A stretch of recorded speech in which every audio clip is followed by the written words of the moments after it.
আসসালামু আলাইকুম ওয়া রাহমাতুল্লাহি ওয়া বারাকাতুহু। আলহামদুলিল্লাহি রাব্বিল আলামিন والصلاة والسلام على رسوله الكريم وعلى آله وصحبه وأهل بيته أجمعين أما بعد أعوذ بالله من الشيطان الرجيم ولا تقولوا لمن يقتل في سبيل الله أموات بل أحياء ولكن لا تشعرون صدق الله المولانا العظيم। বাংলাদেশ জামাত ইসলামী টাঙ্গাইল জেলা শাখা কর্তৃক আয়োজিত শহীদ পরিবারের সৌভাগ্যবান পরম সম্মানিত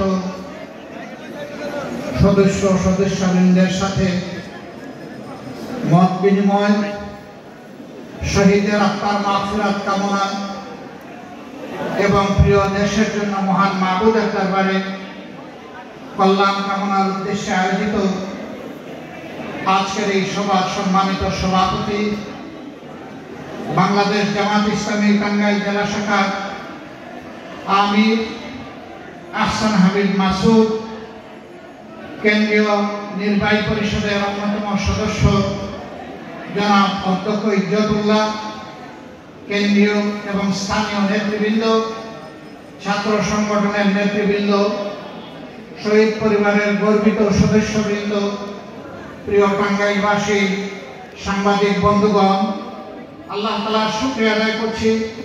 আল্লাহ রাব্বুল আলামিন মুক্ত বাতাসে মন খুলে দুটি কথা বলার জন্য আজকে আমাদেরকে পরিবেশ তৈরি করে দিয়েছেন। আলহামদুলিল্লাহ রাব্বিল আলামিন।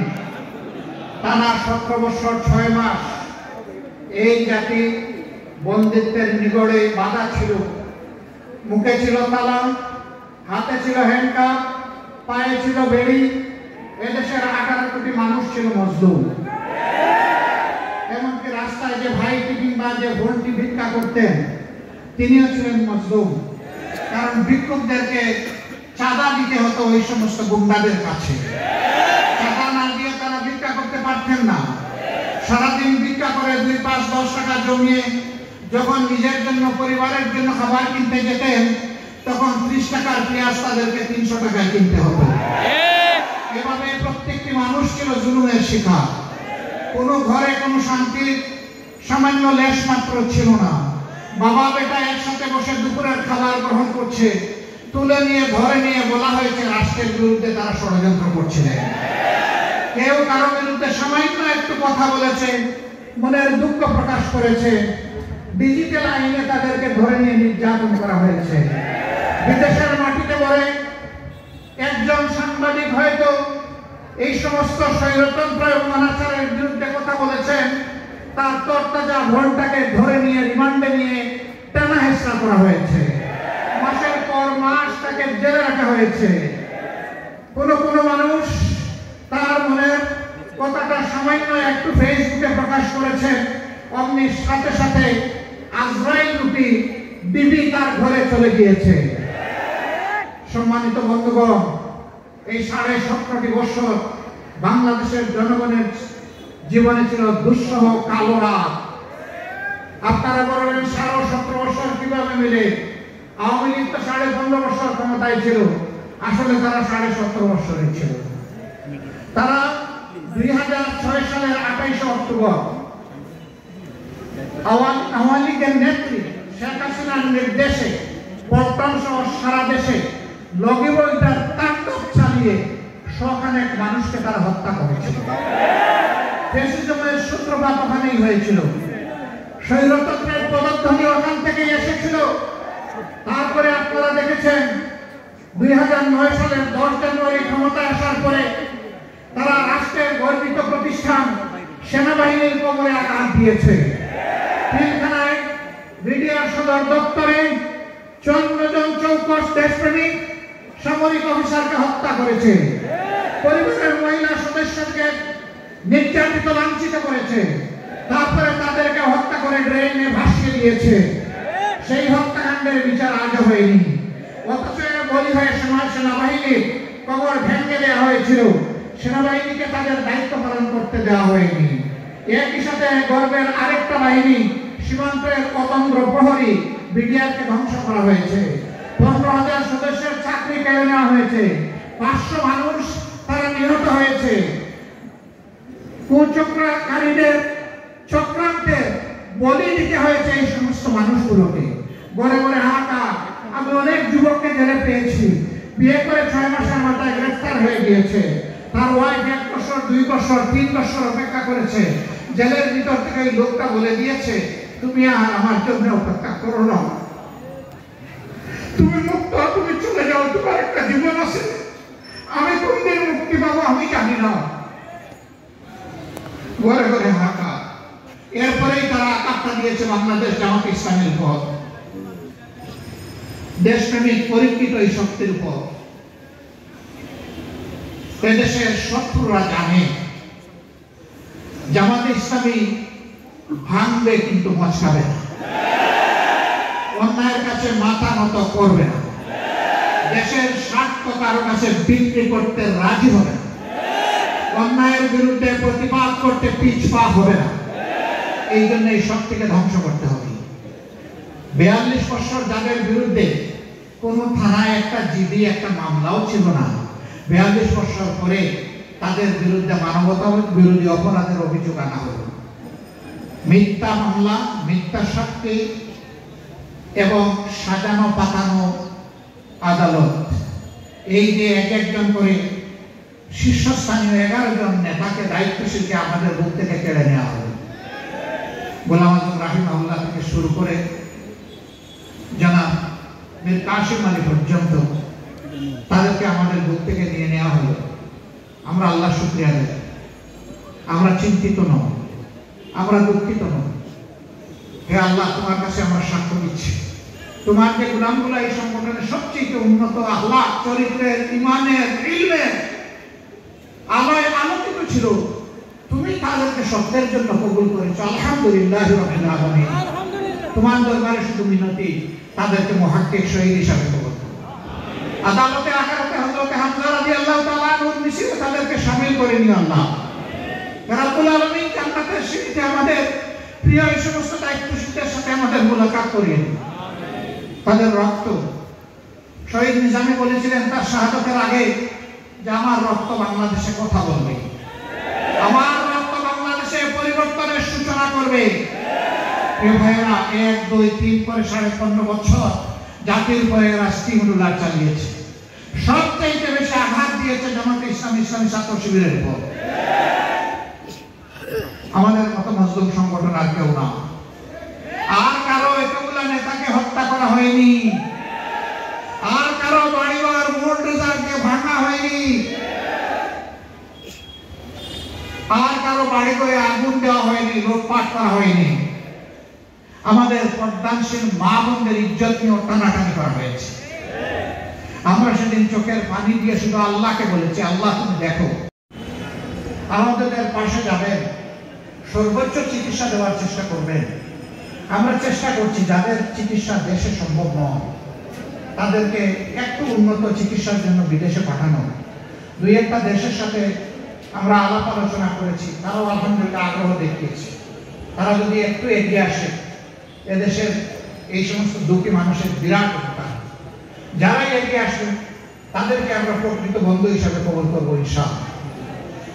শেষ কথা, আমার ঐক্যের মাধ্যমে যে পরিবর্তন এসেছে, যে কোনো মূল্যে স্বৈর শাসনের বিরুদ্ধে এই ঐক্য আমাদের ধরে রাখতে হবে। যে স্বৈর শাসনের বিরুদ্ধে আমাদের এই আওয়াজ উঠেছিল, আন্দোলন হয়েছিল, কোনো অবস্থায় এমন আরেকটা স্বৈর শাসন কখনো যেন বাংলাদেশে ফিরে না আসে, তার ব্যাপারে আমাদের সকলকে সোচ্চার থাকতে হবে।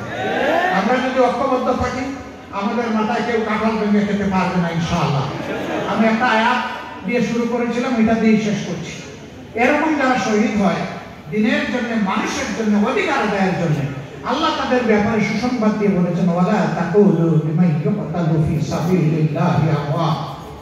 যারা এরকম চলে গেছে, নিহত হয়েছে, তাদেরকে তোমরা মৃত বলো না, তাহলে তারা কি বালাহিয়াতুন ওয়ালাকিন লা তাশউরুন, বরং তারা জীবিত কিন্তু তোমরা বুঝো না। অন্য জায়গায় আল্লাহ বলেছেন তাদেরকে আমি রিজিক দেই, সকাল দর্শনটা পবিত্র যে তাদের কাছে পৌঁছে যায়। আল্লাহর হাবিব বলেছেন তারা জান্নাতের বাগানে সবুজ পাখি হয়ে এডালে ওডালে তারা উড়াউড়ি করে। আল্লাহু আকবার। সেই শহীদ পরিবার তারা গর্বিত। আলহামদুলিল্লাহ আমরা আজকে থেকে তাদের অন্তর্ভুক্ত। বাংলাদেশকে আল্লাহ তাআলা তার পক্ষ থেকে শান্তির ফয়সালা দান করুন। ইনসাফের দিন ইসলামকে আল্লাহ তাআলা কায়েমের পথ সুগম করে দিন। আমিন। মুসলমানদের মধ্যে ইমানদারদের মধ্যে আল্লাহ তাআলা ইসলাম প্রতি ঐক্য তৈরি করে দিন। কোন দুশমনী যাতে এই ঐক্যে কোন ধরনের ফাটল সৃষ্টি করতে না পারে। আল্লাহ এই জন্য আমাদেরকে কাজ করার তৌফিক দান করুন। আমিন। আপনাদের সকলকে ধন্যবাদ। আমাদের জন্য একটু শুধু দোয়া করবেন, ক্ষমতা নয়, আমরা যেন এদেশবাসীর একটু সেবা করে যেতে পারি। আল্লাহ যেন এই সুযোগটা আমাদেরকে দান করেন। আসসালামু আলাইকুম ওয়া রাহমাতুল্লাহ। বাংলাদেশ জিন্দাবাদ। বাংলাদেশ জামাত ইসলামী জিন্দাবাদ।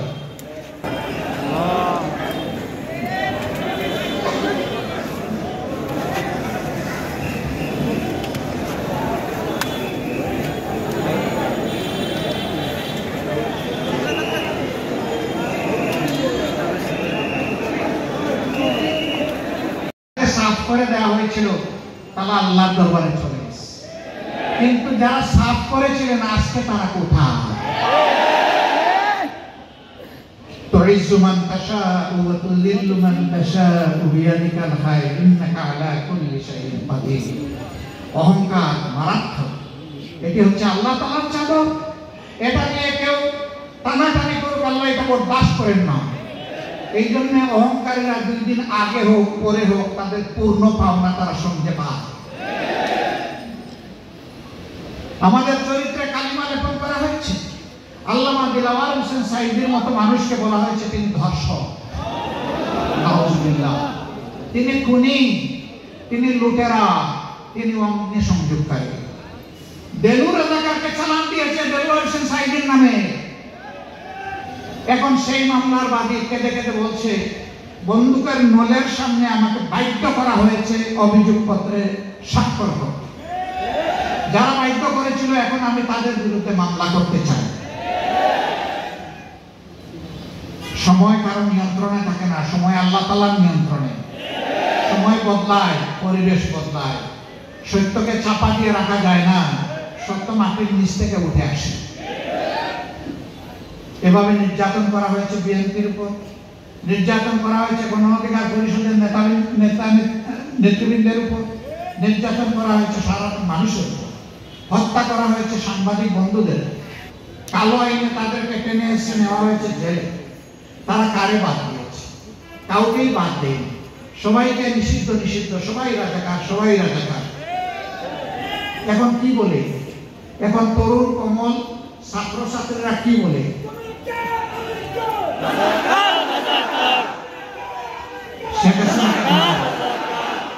শেখ হাসিনাকে ধন্যবাদ। তিনি যেটাকে কালিমা হিসেবে জাতির কপালে লিপে দিতে চেয়েছিলেন, জাতি এখন তার দিকে সেটাকে ফিরিয়ে দিয়েছে। এমন রাজনীতি করলেন, বললেন যে উন্নয়নের রাজপথে দেশকে উঠায় দিয়েছেন, বললেন যে বাংলাদেশ হচ্ছে সারা বিশ্বে উন্নয়নের রোল মডেল। এমন মডেল বানালেন আর এমন রাজপথ তৈরি করলেন, গাড়িটা রাজপথ দিয়ে চালাই আপনি যেতে পারবেন না। এমন রাজনীতি করলেন আপনাকে দেশ ছেড়ে চলে যেতে হবে। 850 বছর আগে লক্ষণ সেন গিয়েছিল আর আপনি গেলেন তারপরে। কি রাজনীতি করলেন আপনি এবং আপনার সাঙ্গপাঙ্গরা? এখন আপনাদের মধুর হাড়ির সন্ধান পাওয়া যাচ্ছে। একজন গৃহকর্তা গৃহকর্মী যারা তাদের কাজ করেছে এখন তাদের অ্যাকাউন্টে 100 কোটি পাওয়া যায়, কোটি কোটি পাওয়া যায়। আলাউদ্দিনের চেরাগ জ্বলে। আর সেই তারাই বেগম খালেদা জিয়াকে 3 কোটি টাকার জন্য মামলা দিয়ে বলেছেন তিনি এতিমের মাল আত্মসাৎ করেছেন। এই জন্য তাকে সাজা দেওয়া হয়েছে, তাকে একা জেলে রাখা হয়েছে, তাকে উপহাস করে বলা হয়েছে আপনি আর কি চান, একটা জেল পুরো আপনাকে দিয়ে দিয়েছে। এইভাবে অহংকার, উপহাস, মানুষের প্রতি ঘৃণা তারা ছড়িয়েছিলেন, জাতিকে ভাগে ভাগে বিভক্ত করেছিলেন, মেজরিটি মাইনরিটি নাম দিয়ে মুখোমুখি করে ফেলেছিলেন। আলহামদুলিল্লাহ আমরা ধন্যবাদ জানাই আমাদের পরিজাত টুকরা ছাত্র যুব সমাজ। আমরা যে আন্দোলনের সূচনা করেছিলাম 15.5 বছর আগে, তার পরিসমাপ্তি টেনেছে তারা। আল্লাহর দরবারে শুকরিয়া, আল্লাহ তাদের সম্মান বৃদ্ধি করে দিন। এদেশের বৃহত্তর খেদমতের জন্য তাদেরকে কবুল করুন। তারা একটা অসম্ভব ধরনের কাজের নেতৃত্ব দিয়েছে, জীবন বাজি রেখে নেতৃত্ব দিয়েছে। এ কাজ করতে গিয়ে হাজার কামিকের ঊর্ধ্বে আমাদের কলিজার টুকরা সোনার ছেলেরা মেয়েরা চলে গেছে। এখানে কোনো দলমত নাই, এখানে কোনো ধর্ম নাই, এখানে সকল ধর্মের মানুষ অংশগ্রহণ করেছে, সকল ধর্মের মানুষই মারা গিয়েছে, নিহত হয়েছে, আহত হয়েছে। শহীদদেরকে আমরা কোনো দলের সম্পত্তি বানাতে চাই না।